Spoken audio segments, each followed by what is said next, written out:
Me negué a donar un órgano a mi hermano, y todos me odiaron. Historia completa, la primera vez que dije que no, nadie gritó, nadie lloró, solo me miraron como si acabara de decir algo que no estaba permitido decir en voz alta. Mi hermano necesitaba un trasplante. No era urgente en ese momento, pero lo sería. Los médicos lo dijeron claro, si no aparecía un donante compatible, su calidad de vida se iba a deteriorar rápido, y cuando revisaron a la familia, resultó que yo era compatible, perfectamente compatible. Ahí empezó todo. Al principio fue sutil, comentarios sueltos, miradas largas, frases como, nadie te está obligando, pero, oh, piénsalo bien, es tu hermano. Yo asentía, decía que lo estaba considerando, que necesitaba tiempo, y era verdad.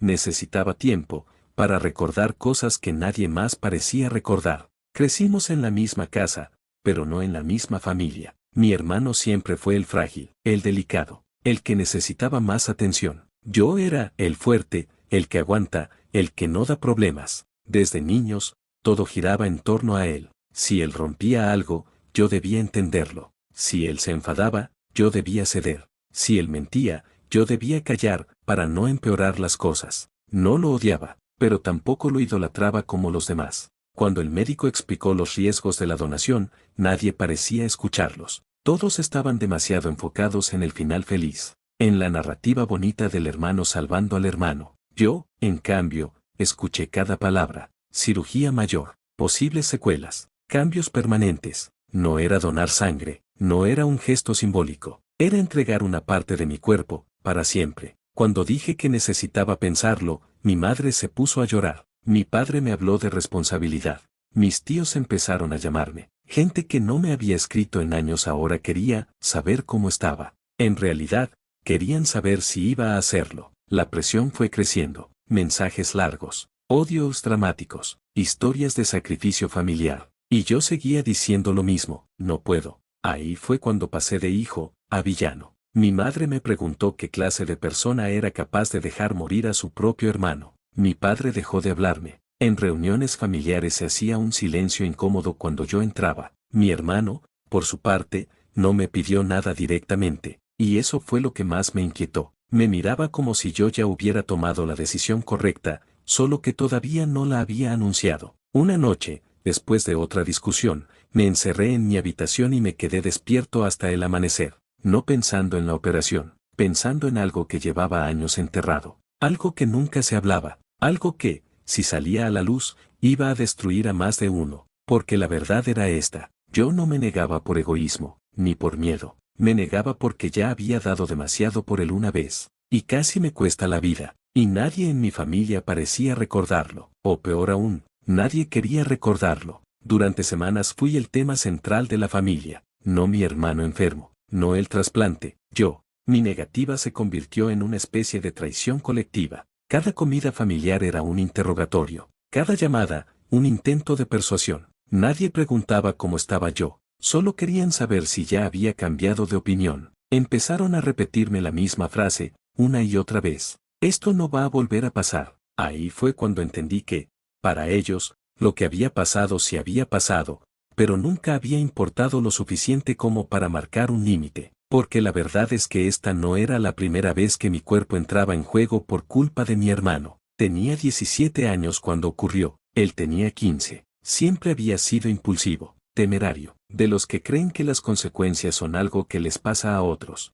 Aquella noche salió con amigos mayores que él, alcohol, coche, carretera secundaria. Yo estaba en casa cuando sonó el teléfono, accidente. No recuerdo el trayecto al hospital, solo recuerdo la cara de mi madre cuando me vio entrar. No preguntó cómo estaba yo, me agarró del brazo y me dijo, tu hermano está grave, tenía lesiones internas, necesitaban sangre, mucha. Yo era compatible, firmé sin pensarlo, varias bolsas, demasiadas. Me mareé, pero seguí ahí, nadie me detuvo. Después vinieron las complicaciones, presión baja, desmayos. Una noche en observación que se convirtió en 2. Los médicos dijeron que había sido excesivo, que no habían medido bien. Mi familia me dio las gracias, de pasada. Luego todo volvió a girar en torno a él. Mi hermano se recuperó. Yo tardé meses en hacerlo. Desde entonces, algo en mi cuerpo no volvió a sentirse igual. Fatiga constante, mareos, Controles médicos que siempre terminaban con la misma frase. Hay antecedentes que conviene vigilar. Nunca lo conté como un sacrificio. Nunca lo usé como moneda emocional. Pero tampoco lo olvidé, porque mientras yo aprendía a vivir con las secuelas, mi hermano aprendía algo muy distinto. Aprendió que siempre habría alguien para rescatarlo. Cuando ahora los médicos hablaron del órgano, yo volví a sentir el mismo frío en el estómago, no por miedo a la cirugía, sino por la sensación de déjà vu, otra vez yo, otra vez mi cuerpo, otra vez el silencio alrededor de los riesgos. Pedí hablar con el especialista a solas. Le conté mi historial, lo que había pasado años atrás, mis controles, mis síntomas actuales. El médico se quedó serio. Me dijo algo que nadie más quería escuchar. En tu caso, donar sería especialmente delicado, no imposible, pero sí peligroso. Salí de esa consulta sabiendo que mi decisión no era solo emocional, era médica, era racional. Pero cuando intenté explicarlo en casa, nadie quiso oírlo. Estás exagerando. Eso fue hace años. Siempre encuentras una excusa. Mi hermano,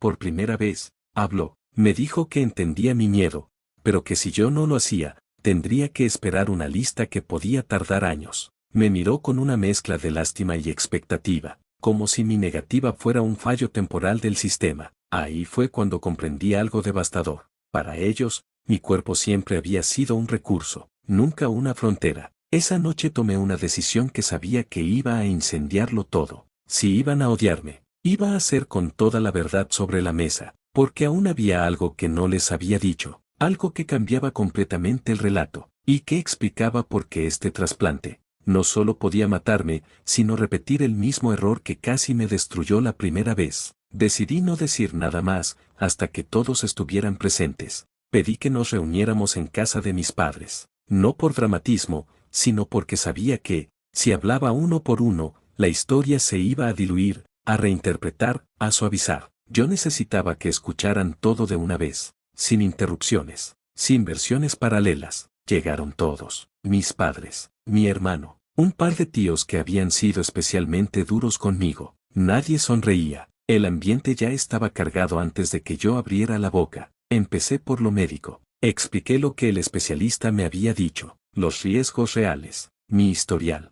las secuelas que aún arrastraba desde adolescente. Mi madre suspiró, como si todo eso fuera un detalle menor. Entonces pasé a lo que nunca había contado. Les recordé el accidente, la donación de sangre, las complicaciones posteriores, pero esta vez no me quedé ahí. Les conté lo que pasó después, lo que nadie sabía. Durante los meses siguientes al accidente, empecé a desmayarme en el colegio, fatiga extrema, dolores constantes. Me hicieron estudios, muchos, y en uno de ellos apareció algo que cambió todo, una condición genética que afecta a la regeneración y la adaptación del cuerpo tras pérdidas importantes. No era grave en la vida diaria, pero sí lo era en situaciones límite. Los médicos fueron claros entonces y lo habían sido ahora. Una intervención mayor podía dejarme con secuelas permanentes, o peor. Nunca lo dije porque en mi familia había una regla no escrita. Mis problemas no podían ser más grandes que los de mi hermano, y ahí vino el golpe final. Les dije que, años atrás,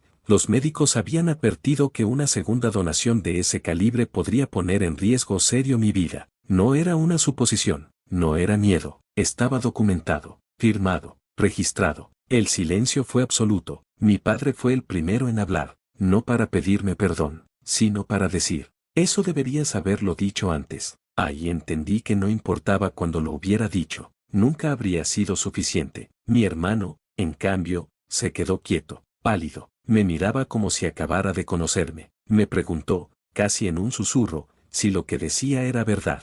Le dije que sí, que siempre lo había sido. Y entonces ocurrió algo que no esperaba. Dijo que no sabía nada, que nadie se lo había contado, que siempre le dijeron que yo estaba bien, que exageraba, que aguantaba más que los demás. Ahí la historia cambió de dueño. Mi madre empezó a llorar, pero ya no era un llanto de presión, sino de culpa. Mi padre no decía nada. Mis tíos evitaban mirarme. Por primera vez, alguien preguntó algo distinto. ¿Y tú, qué querías? La respuesta salió sola. Quería que mi vida también importara, que mi no fuera un límite y no una traición, que el amor no significara sacrificio automático. No doné el órgano. Mi hermano entró en lista de espera. Tardó más de lo que todos querían. Fue duro, no voy a mentir, pero meses después apareció un donante compatible. La cirugía fue un éxito. ¿La familia volvió a ser la misma? No. Algunos me pidieron perdón, otros nunca lo hicieron. Hubo silencios largos, distancias incómodas. Pero algo cambió para siempre, ya no pudieron fingir que yo era invisible. Hoy mi hermano y yo tenemos una relación distinta, más honesta, menos idealizada. Él entiende algo que nunca había tenido que entender, que sobrevivir no te da derecho sobre el cuerpo de nadie. Y yo entendí otra cosa, que decir no puede convertirte en el villano de muchas historias, pero también puede salvarte la vida. Y si eso me hace egoísta, entonces aprendí a vivir con ello, porque esta vez, elegí no desaparecer para que otro siguiera adelante. Cada historia tiene un eco. ¿Escuchaste el tuyo? Dale a like, comenta, comparte y suscríbete y acompáñame en los próximos relatos. Soy Narrox, y esto es Ecos de la Cueva.